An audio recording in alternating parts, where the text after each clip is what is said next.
Assalamualaikum warahmatullahi wabarakatuh. Alhamdulillah wassalatu wassalamu ala Rasulillah. Segala puji bagi Allah Subhanahu wa taala, juga salawat dan taslim besar Muhammad sallallahu alaihi wasallam. Seperti biasa jemaah sekalian, kita masih melanjutkan tentang bab salat dan masih di salat-salat sunnah. Dan malam ini insyaallah kita akan bahas biidznillah taala salat sunnatul fajr. Kemudian kita akan masuk di sholat sunnah rawatib. Dan insya Allah kalau masih ada waktu, maka kita akan masuk nanti di sholat-sholat tatawu. Sholat sunnatul fajr jemaah sekalian, banyak sekali orang di Indonesia yang salah faham. Fajr ini nama lainnya sholat subuh. Dan memang lebih tepat sebenarnya bukan sholat subuh dinamakan, lebih tepat sholat fajr. Artinya sholat yang dikerjakan di awal terbitnya fajar. Ada sholat sunnahnya, dikenal dengan sunnatul fajr. Yang saya katakan banyak orang keliru di Indonesia, mereka coba melakukan sholat sunnatul fajr ini sebelum azan subuh. Ini salah sekali. Karena tidak ada jemaah sekalian sholat yang dianjurkan sebelum azan subuh kecuali tahajud dan sholat witir saja. Kalau sholat sunnatul fajr itu memang dikerjakan antara azan dan iqamah sholat fajrnya atau sholat subuhnya. Sekali lagi perlu diperhatikan, ini adalah sholat fajr dikerjakan antara azan dan iqamah subuh. Hukumnya adalah sunnah yang sangat dianjurkan atau muakkadah, dan tingkatannya sama dengan sholat tahajud dan witir dari sisi fadilah. Di sisi Allah Subhanahu wa taala sangat besar, karena ia merupakan permulaan sholat siang hari bagi seorang muslim. Karena begitu tiba terbitnya fajar, yang paling pertama dikerjakan adalah sholat ini, baru sholat fajrnya, sholat subuh. Kemudian baru setelah terbit matahari secara terang baru duha. Sedangkan sholat witir yang kita bahas pada pertemuan yang lalu merupakan penutup sholat malam. Nabi SAW menguatkan perilaku atau fadilah daripada kedua sholat ini, terutama sholat fajr, dari tindakan beliau, di mana beliau sallallahu alaihi wasallam senantiasa memeliharanya dan tidak pernah meninggalkan sama sekali, baik dalam keadaan safar ataupun mukim. Dan beliau bersabda dalam hadis yang sahih riwayatkan Imam Muslim, rak'atal fajr khairu minad dunya wa ma fiha. 2 rakaat salat sunnah fajr lebih baik daripada dunia dan seluruh isinya. Kata para ulama hadis, maksudnya pada hari kiamat yang mengerjakan 2 rakaat saja sunnatul fajr itu nanti akan mendapatkan lebih baik pahalanya di hari kiamat bagi dia daripada dia dapat dunia dan seluruh isinya. Ini 2 rakaat saja. Bagaimana kalau tiap hari kita lakukan? Maka kita akan mendapatkan, kalau 10 hari saja misalnya, berarti 10 kali lebih baik daripada dunia dan seluruh isinya. Kalau 100 hari, kalau 1 tahun 365 hari, maka 365 kali lebih baik daripada dunia dan seluruh isinya. Kalau umur kita 60 tahun dan setiap hari kita kerjakan, berapa banyak 365 hari dikali 60 tahun? Itu berarti luar biasa gitu. Banyak sekali hal yang kita dapatkan pada hari kiamat dengan masalah-masalah seperti ini. Jemaah sekalian, sering kali saya tekankan dalam banyak pengajian kita, seseorang harus lebih jeli untuk memaksimalkan amal solehnya. Karena kita secara individu jemaah sekalian akan bertanggung jawab dan akan mendapatkan hasil daripada itu. Dan harus kita sendiri yang bergerak. Tidak akan pernah jemaah sekalian Quran yang kita pajang atau kita pasang atau ditaruh di meja atau di lemari, di rak buku, itu akan datang terbang terbuka sendiri depan kita dan bisa kita baca. Harus kita melangkah ke lemari itu, mengambil Qur'annya, membuka dan membaca, memprogramkan. Tidak bisa. Banyak orang di antara kita menghayal, Seakan-akan Quran itu bisa terbang sendiri, terbuka sendiri, dia bisa baca setelah itu. Nggak bisa jemaah sekalian, harus kita yang berusaha. Sholat sunnatul fajr, sholat malam, tahajud, sholat witir, apa saja berzikir, zikir pagi sore yang dianjurkan, dan apa saja program-program ibadah-ibadah harus Anda programkan, tidak bisa tidak.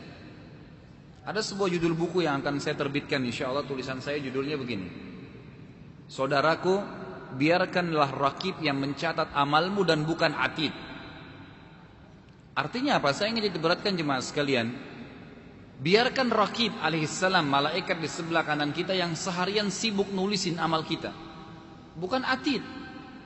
Karena atid alaihissalam hanya mencatat dosa-dosa, maka sibukkan rakib yang mencatat. Memang sudah ada programnya. Rakib akan mencatat dua hal, program rutin dan program yang lepas. Program rutin itu misalnya kayak tadi, bangun subuh, zikir bangun subuh, zikir bangun tidur, kemudian sholat sunnatul fajr, kemudian sholat fajrnya. Setelah sholat fajr, kemudian kita zikir pagi. Setelah itu terbit matahari, sholat duha, istirahat sebentar, masuk duhur, ada qobliyah duhur, ada ba'diyah duhur.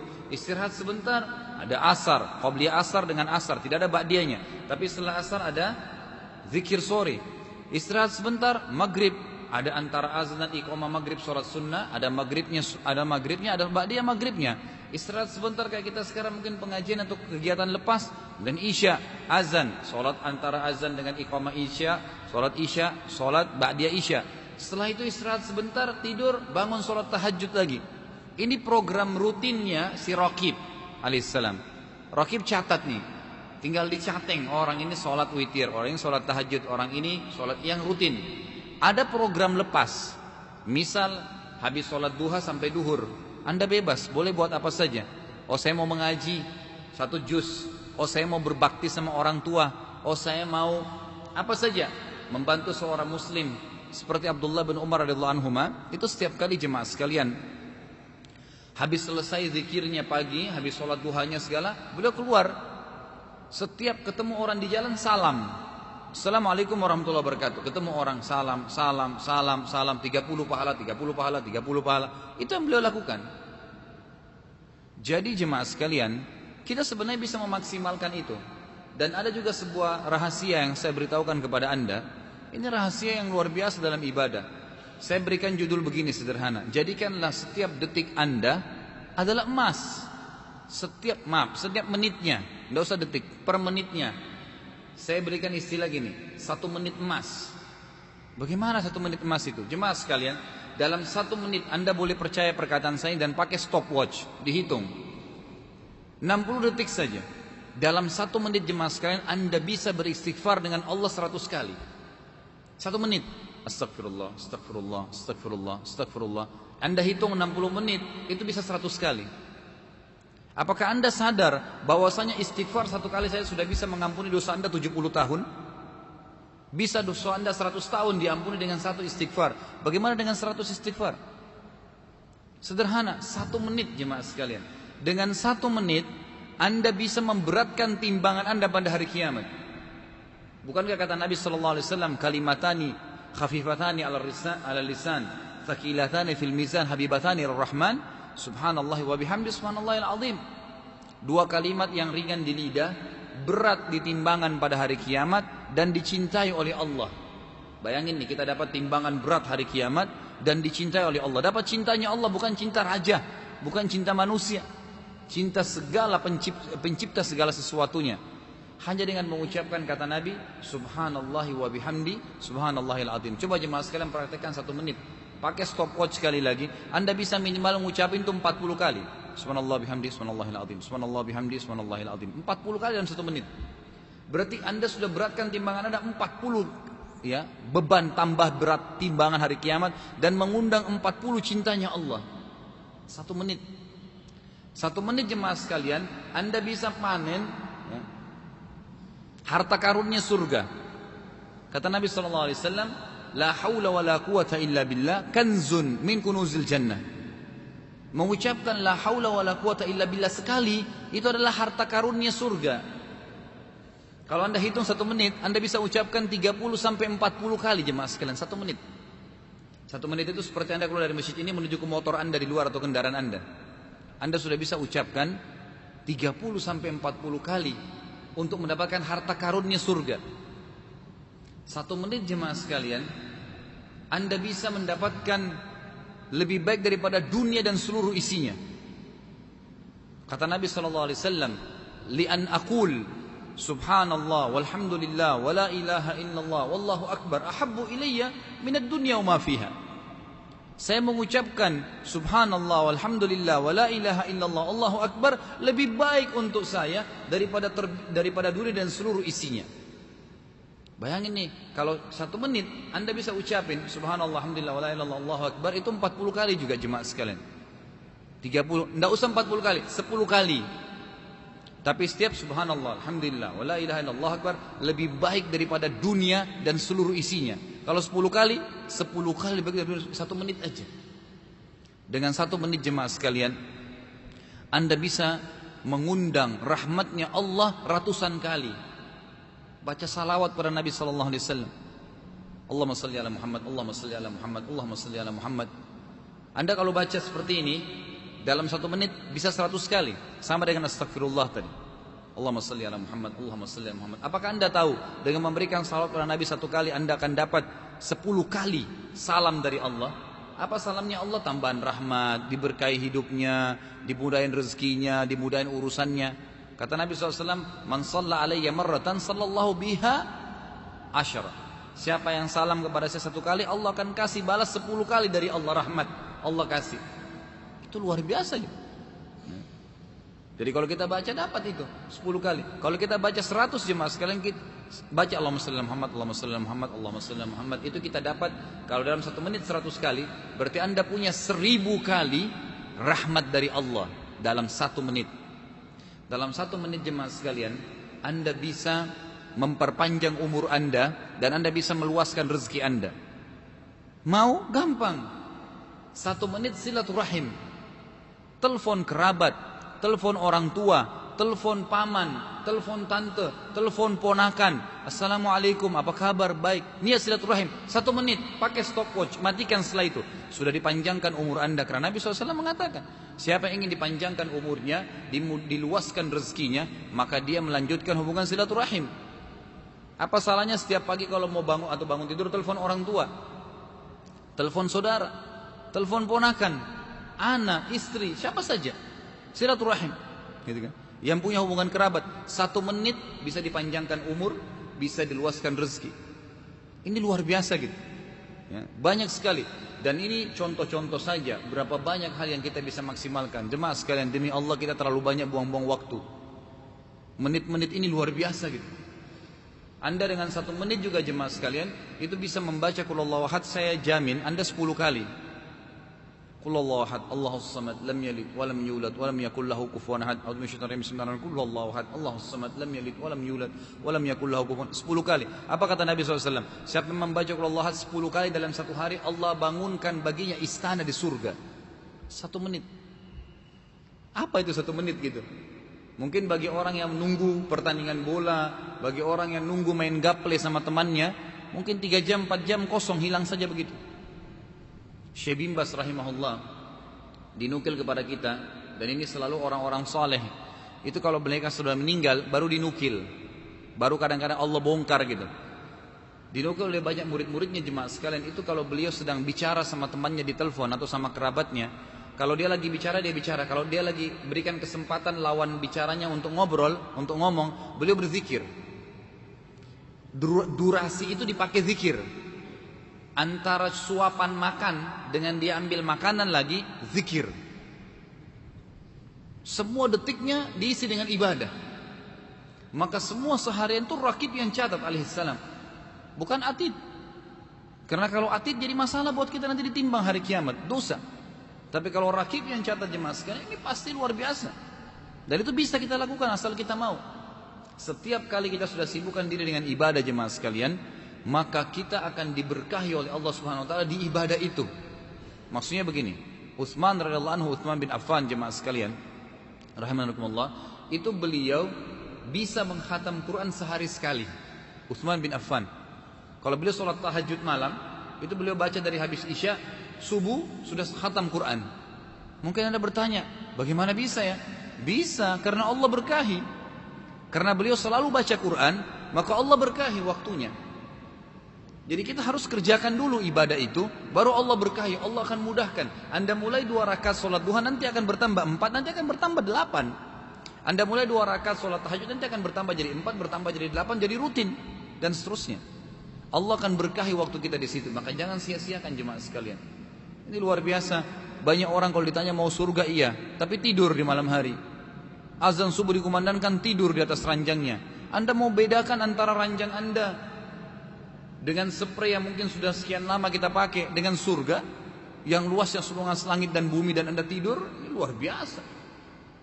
Ada orang yang tahu sunatul fajr pahalanya lebih baik daripada dunia dan seluruh isinya, nggak sholat, masuk masjid duduk. Azan subuh ya sholat. Saya pernah temukan orang begitu, sholat subuh tapi nggak sholat sunnah. Kenapa? Lebih baik daripada dunia seluruh isinya. Dan ini cuma 1,5 menit, 2 menit saja. Anda kerjakannya 2 menit. Kalau Anda sholatnya seperti sholat kita di Indonesia, itu 2 menit. Tapi kalau kita bicara tentang sholatnya ulama besar lain, mungkin bisa memakan 5 menit, 10 menit kan. Tapi kan ini kalau kita biasanya cepat sekali sholatnya. Maka jangan sia-siakan jemaah sekalian rahimani rahimakumullah. Amal soleh tidak akan bisa terulang lagi. Kalau tadi pagi subuh Anda tidak sholat sunnatul fajr, maka Anda tidak akan pernah bisa memperbaiki buku amal Anda. Gak bisa lagi kita kembali mengatakan, ya Allah kembaliin saya di tanggal sekian karena saya gak sholat sunnatul fajr. Gak bisa.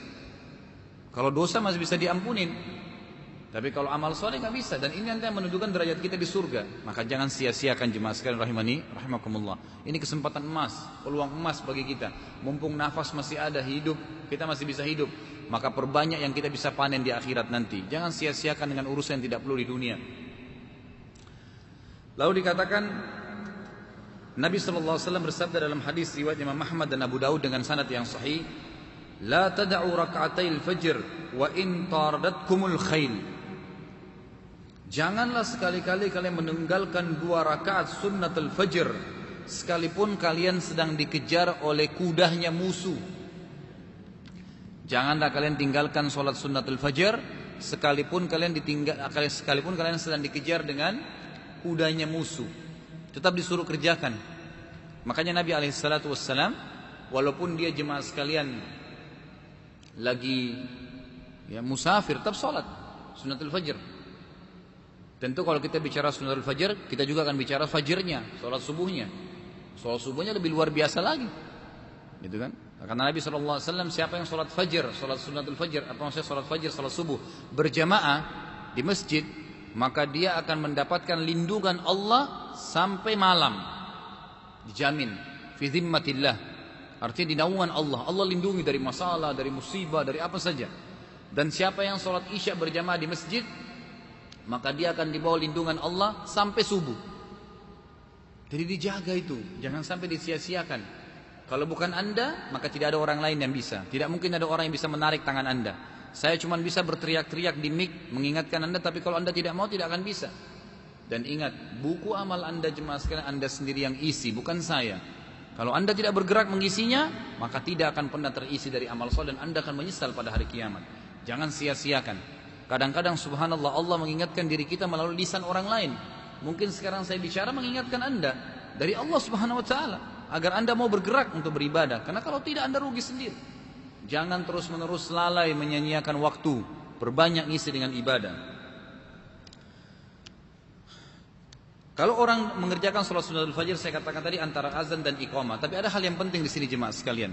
Anda tidak boleh mengerjakan sunnatul fajr ini kalau sudah diiqamahkan salat subuh, salat fajr. Ingat, ini banyak sekali jemaah kita di Indonesia melanggar.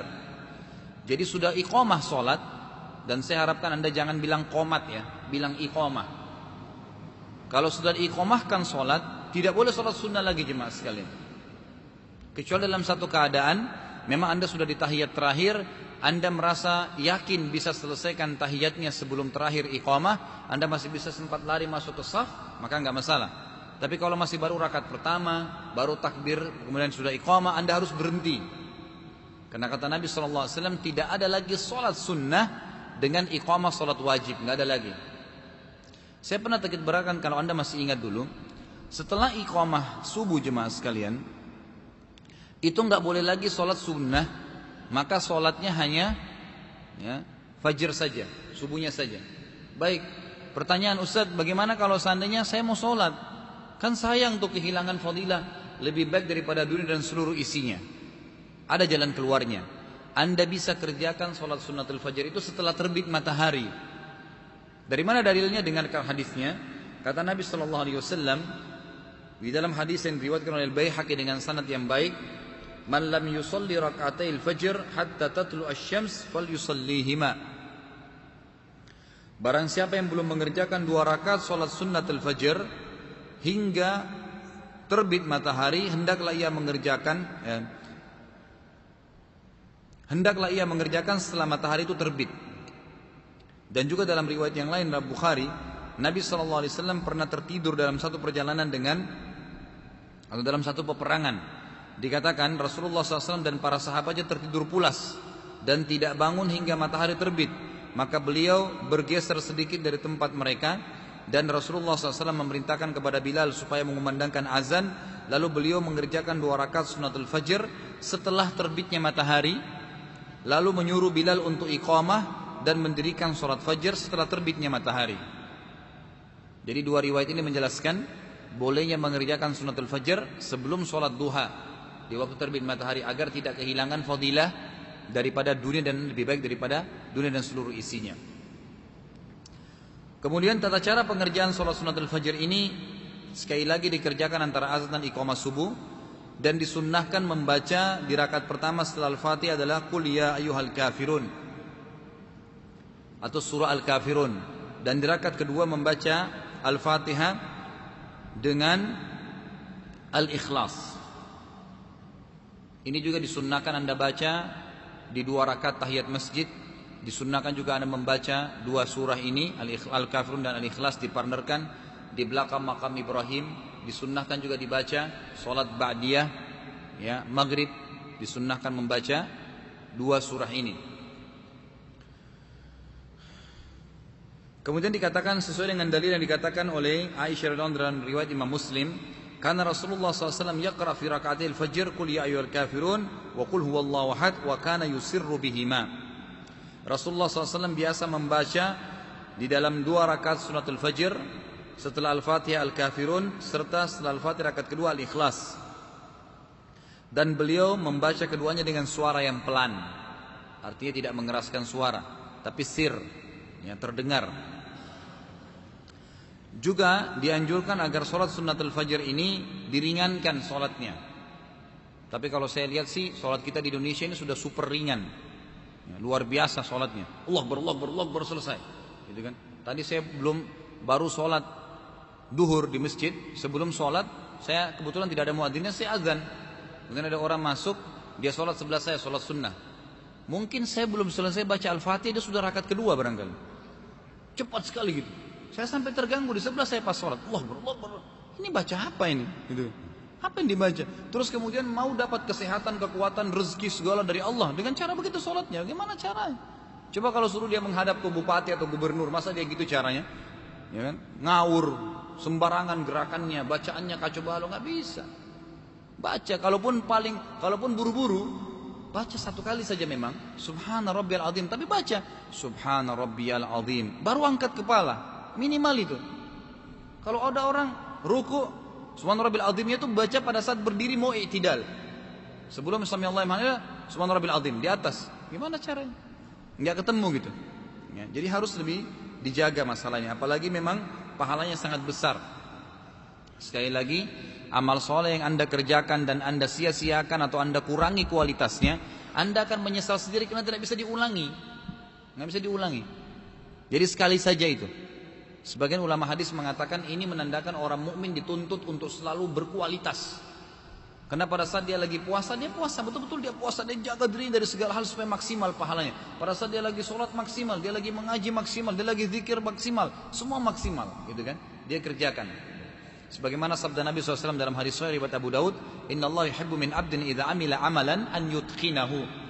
Allah cinta seorang hamba yang kalau dia buat satu perbuatan, dia menguasainya. Dia profesional, maksimal dalam mengerjakan apa yang sedang dia kerjakan. Ini sholat sunnatul fajr. Kemudian kita masuk dalam sholat sunnah rawatib. Salat sunnah rawatib adalah salat sunnah yang dikerjakan 12 rakaat sehari semalam. 12 rakaat sehari semalam. Tentu khilaf di antara ulama, ada yang mengatakan 10 rakaat, ada yang 12. Tapi kalau digabungkan semua riwayat, maka yang paling benar adalah 12 rakaat. Saya sebutkan dulu untuk 10 rakaat atau riwayat yang menjelaskan 10 rakaat.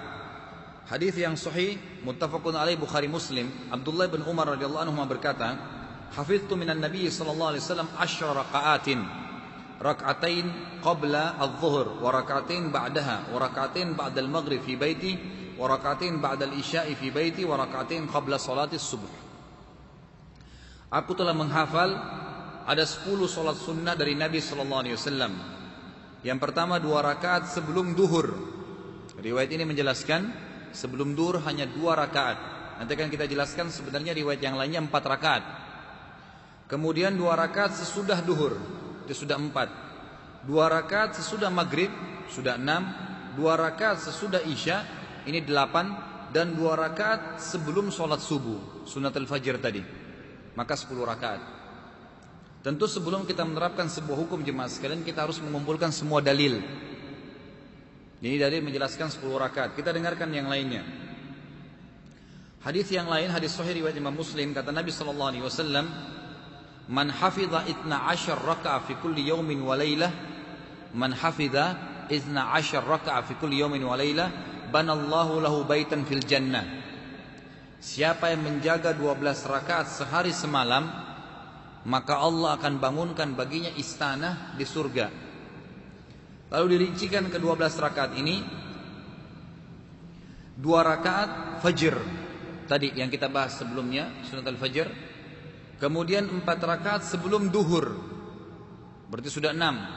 Kalau riwayat pertama tadi 2 rakaat sebelum ini, 4 rakaat sebelum duhur. Tolong garis bawahi jemaah sekalian, sebelum duhur 4 rakaat. Jaga baik-baik, ini mendapatkan istana di surga. Bukan di dunia, bukan di Pondok Indah, bukan di mana-mana. Hanya dengan jaga 12 rakaat sehari semalam. 2 rakaat antara azan dan iqamah subuh, 4 rakaat sebelum duhur, 2 rakaat sesudah duhur. Berarti sudah 8 rakaat. 2 rakaat sudah maghrib, 10 rakaat, dan 2 rakaat sudah isya, berarti 12 rakaat. Ini namanya sunnah rawatib. Sunnah rawatib. Ini sangat ditekankan karena memang 12 rakaat ini mendapatkan fadilah istana di surga. Ada juga riwayat lain jemaah sekalian, diriwayatkan oleh Imam Bukhari. Kata Aisyah radhiyallahu anha, "Kana Rasulullah SAW la yadau arba'an qabla duhur." Nabi SAW tidak pernah meninggalkan 4 rakaat sebelum duhur. Berarti riwayat ini menguatkan lagi yang 12 rakaat tadi. Kemudian ada juga hadis yang lain yang melengkapkan, ini sunnah rawatib ya, dikesampingkan sekarang. Ini sholat sunnah yang dianjurkan dapat istana di surga. Tapi sebagian ulama memasukkan atau menggabungkan ini dengan hadis yang lain, khusus sholat sunnah duhur. Tadi yang 12 rakaat itu 4 rakaat sebelum duhur dan 2 rakaat sudah duhur. Ada hadis lain yang berbunyi begini dengan sanad yang hasan riwayat Imam Ahmad. Man hafidha 4 raka'atin qabla dhuhri wa 4 raka'atin ba'dah, harramallahu alaihi nar. Siapa yang menjaga 4 rakaat sebelum duhur, sunnah, menjaga ya rutinitasnya, dan mengerjakan 4 rakaat juga sesudah duhur, jadi 4 sebelum, 4 sesudah, maka Allah akan haramkan baginya api neraka. Allah akan haramkan baginya api neraka. Berarti jemaah sekalian, kita bisa menggabungkan sunatul fajr tadi sudah jelas, kita sholat sunatul rawatib kita kerjakan 4 rakaat sebelum duhur, 2 rakaat sudah duhur, tinggal tambah 2 rakaat lagi sudah duhur, kita sudah mengerjakan 2 hadis sekaligus. 2 hadis sekaligus. Jadi kita bisa dapatkan fadilah ini. Juga saya ingin titik beratkan jemaah sekalian, sholat sunnah itu boleh dikerjakan dengan beberapa cara. Afdalnya 2 rakaat. Afdalnya 2 rakaat. 2 rakaat salam, 2 rakaat salam. Boleh juga kalau anda mau kerjakan 4 rakaat sekaligus. Seperti nanti kita bahas, ada sholat duha 4 rakaat. Ada juga sholat qobliyah duhur tadi 4 rakaat. Ba'diyah duhur 4 rakaat. Kan gitu. Nanti juga ada ba'diyah jum'ah, itu juga sama. Yang pernah kita bahas 4 rakaat juga setelah Jumat. Maka sholat tahajud 2 bisa juga 4 boleh dikerjakan 4 rakaat, tapi Anda tidak menggunakan tahiyat pertama. Rakaat pertama, kedua, ketiga berdiri langsung, dan rakaat keempat lah baru tahiyat. Jadi boleh, kalau Anda lihat kepepet waktunya, Anda kerjakan 4 rakaat saja, nggak masalah. Dan ini juga disebutkan dalam riwayat Bukhari tentang tata cara sholat malamnya Nabi alaihissalatu wassalam. Kemudian begitu juga jemaah sekalian, sholat yang dikerjakan ulama masukkan sebelum asar, tapi tidak masuk dalam sunnah rawatib. Tapi ulama mengatakan ini masuk dalam bab sendiri lagi. Sholat sunnah umumnya diperintahkan, cuman dimasukkan oleh penulis Syekh Abu Bakar ini hafizahullah, dimasukkan dalam masalah bab sunnah rawatib, karena ditekankan untuk dikerjakan, yaitu mengerjakan 4 rakaat sebelum asar. Hadis ini diriwayatkan oleh Imam Tirmidzi dengan sanad yang hasan, bunyinya rahimallahu imra'in shalla arba'an qabla al-asri. Semoga Allah merahmati seorang hamba yang menjaga 4 rakaat sebelum asar. 4 rakaat sebelum asar. Jadi sudah asar nggak ada, karena memang dilarang kita sholat sunnah setelah asar. Tapi sebelum asarnya ada sholat 4 rakaat.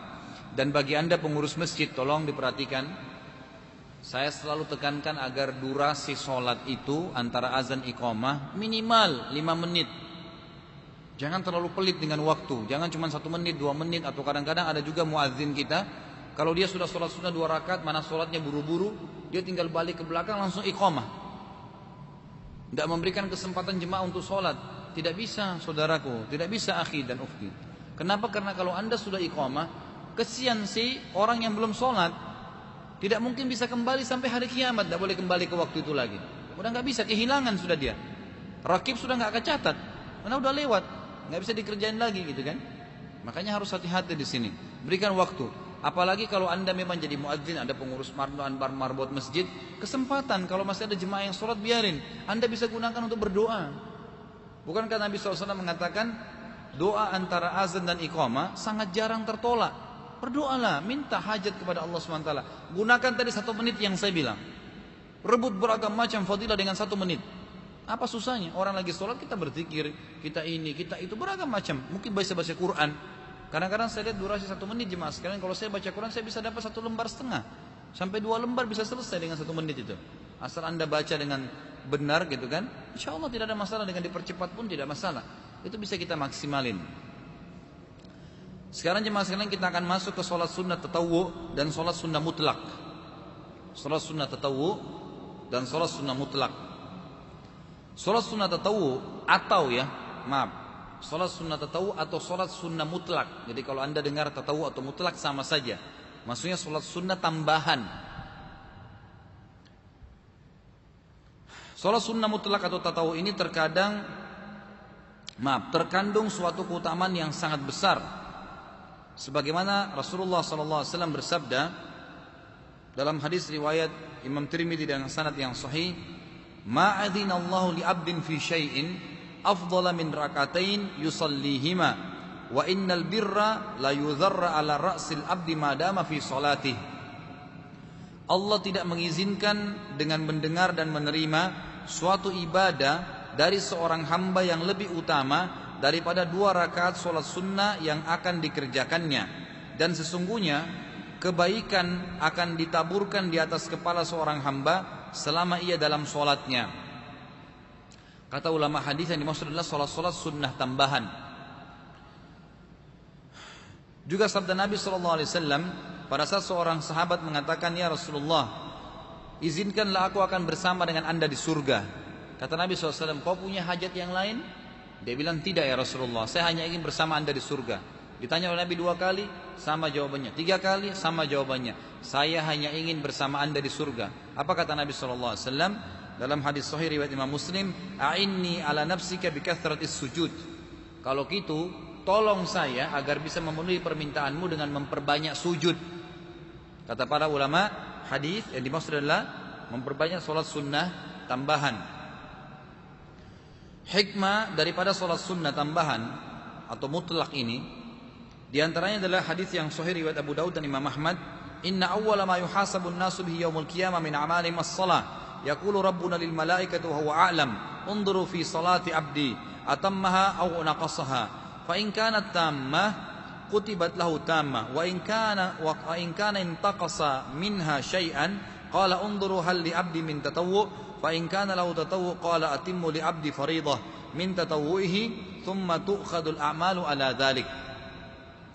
Sesungguhnya amal awal manusia akan amal yang pertama manusia dihisab pada hari kiamat adalah salat, di mana Rabb Allah akan berfirman kepada para malaikatnya dan dia mengetahui segala sesuatu, lihatlah salat hambaku, apakah telah sempurna atau masih ada yang kurang. Jika sudah sempurna, niscaya dicatatkan baginya pahala yang sempurna, dan jika kurang, maka Allah berfirman, lihatlah apakah hambaku memiliki salat sunnah. Jika pahalanya berkurang, jika pahala solat wajibnya berkurang, maka ditambahkan dari solat sunnah tersebut. Dan Allah SWT berfirman, sempurnakanlah kekurangan solat wajib hambaku ini dengan solat-solat sunnah tambahannya. Kemudian dilakukanlah hisab pada amal yang lainnya sesuai dengan keadaan itu. Waktu untuk mengerjakan solat mutlak, solat yang ditambahan, ya, selain yang kita sebutkan tadi, setelah terbit matahari hingga setelah terbit matahari sampai menjelang waktu duhur. Kemudian setelah duhur sampai tibanya waktu asar. Kemudian setelah maghrib sampai menjelang subuh. Ketiga waktu ini dikenal dengan waktu bolehnya orang mengerjakan sholat sunnah tambahan.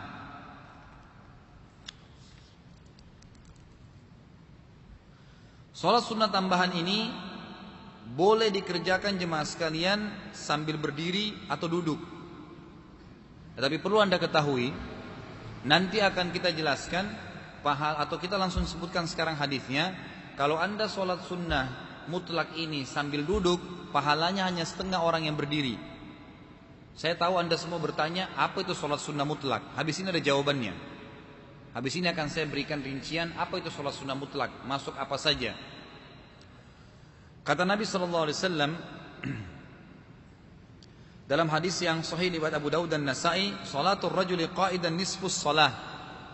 Kalau seseorang sholat sambil duduk walaupun tidak ada halangannya, maka dia akan mendapatkan setengah pahala sholat orang yang berdiri. Tapi boleh dikerjakan sambil duduk. Sekarang kita masuk ke inti bahasan sholat tatawu. Macam-macam sholat tatawu. Yang pertama jemaah sekalian adalah sholat tahiyat masjid. Sholat tahiyat masjid. Ini masuk dalam sholat sunnah mutlak atau tatawu, tambahan. Karena kalau Anda dari masjid ini sholat sunnah, Anda ke masjid sebelah sana lagi, masuk sholat sunnah lagi. Mau sana lagi masjid, sholat sunnah lagi, boleh, silahkan. Tambahan, nggak ada masalah. Sebagaimana sabda Nabi SAW dalam hadis Bukhari Muslim, "Idza dakhala ahadukumul masjid fala yajlis hatta yusalli rak'atain." Jika salah seorang dari kalian memasuki masjid, hendaklah dia tidak langsung duduk sampai dia sholat 2 rakaat.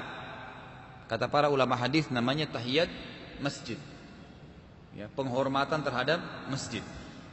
Tapi kalau seandainya Anda masuk ke masjid, seperti tadi misalnya antara azan dan iqamah maghrib, Anda masuk, atau sebentar mungkin ada jemaah kita baru masuk mau sholat isya. Begitu dia masuk, dia mau sholat qobliyah, tapi dia juga belum sholat tahiyat masjid. Kalau masih ada waktu jemaah sekalian, durasinya masih ada, kayak tadi saya bilang misalnya 5 menit, Anda bisa kerjakan masing-masing 2 rakaat, bagus, itu lebih afdal. Tapi kalau nggak bisa bagaimana? Boleh menggabungkan sholat sunnah. Niatkan dalam hati, saya mau sholat qabliyah dengan saya mau sholat tahiyat masjid, boleh.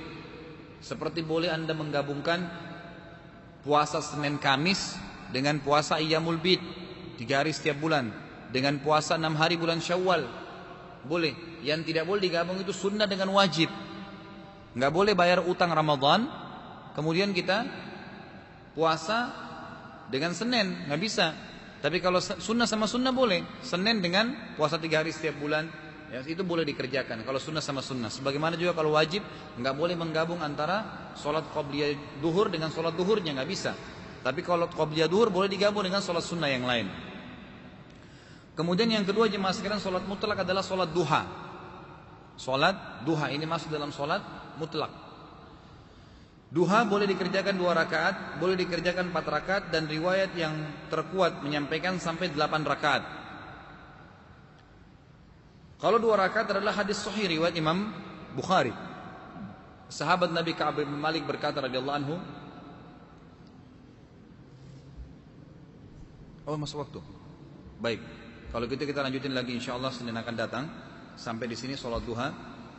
Subhanakallahumma bihamdika asyhadu an la ilaha illa anta astaghfiruka wa atubu ilaik. Wassalamualaikum warahmatullahi wabarakatuh.